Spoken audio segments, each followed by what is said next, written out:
Hi everyone, what I love about the internet is the ability for people to make money out of nothing.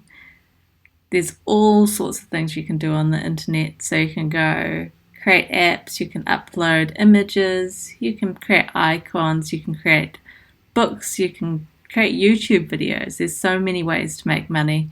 So I've done quite a few of different side hustles in the past. None of them have been greatly successful, but that doesn't mean that they can't be. It's just that I'm not the type of person who puts a lot of time into marketing my things. So I put them out there, I create them, but I don't really market them, so it's a downfall on my part. But today I want to share with you what money I have made and what I've found the most success doing. This isn't everything I've tried, but it's a small selection of the online dashboards I can show you. So first up, I have sold paid apps on the Apple App Store before. Um, I find that with the Apple App Store, people do actually buy paid apps, whereas on the Android App Store, it's a lot harder to get people to download paid content. You have to be pretty up there for them to download a paid app.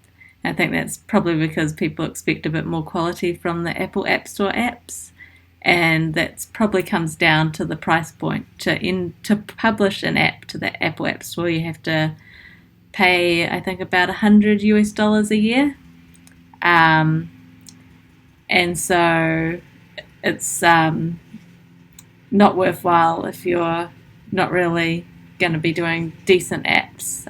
Whereas Android, I think, is a one-off fee of about $20. So this is my sales I'm showing you here. This is my lifetime sales. I started in January 2015 and it's now about 6 years later. I've made $767 in sales, so I'm actually pretty much breaking even, so it's not bad. It's a hobby for me and I like to create apps, so I'm not too worried about whether I make money or lose money. Here's a few of my apps though. So I've got this receipt app that basically you take a photo of receipts and sort of store them in different places. I've got a BookBud app that's basically just if you lend out a book to someone, you make a note of it and sort of set a return date so that you can keep track of your lending. Spelling bee app, just to learn to spell. I've got quite a few dyslexic people I know, so that's something I'm interested in, helping people spell. Then there's just a few other apps. I've got quite a few. I've created a lot of apps over the time. I've even got an in-app purchase here for this game called Crappy Birds, where you crap on your friends. So those are all my apps, and yeah, about $767. I think probably total I've probably made 15 apps in my lifetime. All very simple apps, nothing really that took longer than a week, and I do have a full-time job. Then we've got this. This is my AdMob revenue. So this is from my free apps. So I've actually found that my AdMob revenue is lower than what I get when I publish a paid app. So I don't know if I'll continue doing too much free apps with ad revenue because I just don't seem to make much out of it. But if I'm doing Android apps, then I think it's worthwhile just because you're not going to get many purchases on the Android Play Store. So yeah, I've got all these ads, and you can see the estimated earnings down here. Comes out to a total about $50, and I think I've only done this for about maybe a year, maybe just over a year, so it's not too bad, but it's not on par with what I'd get selling paid apps, and it won't recuperate my Apple developer costs, so I don't think I'll continue with this in the future, but I just wanted to experiment and see whether I could make more money that way, but I don't seem to be able to. I've also published a few KDP books, so you can watch YouTube videos about publishing KDP books, but it basically doesn't require any technical skills. What I've done is I published a whole heap of books, so colour to learn books, so learning different languages in a colouring book, so for kids basically. A screenplay workbook, which basically lets you create a screenplay. It's the only one that I've had any success with. I was actually really surprised when I logged in and saw they had sold a book, so I was pretty happy there. And just different journals that I've created. So yes, this is the only one I've had success with. I was surprised to see success with it. I'd kind of given up on KDP and was like, well, that was a fail. Maybe I'll use it in the future if I publish any technical books, which I have a bit more skill in. But yeah, happy to see $5 sitting there unexpectedly.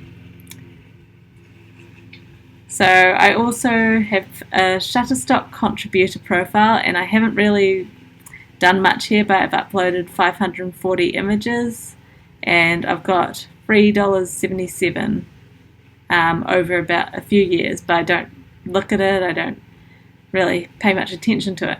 And it's interesting the things that get downloaded, because I took a photo with my iPhone of this red egg which a workmate brought in for me. It's food coloured red, and I think it's about luck or prosperity in Chinese culture, but I'm not 100% sure on that.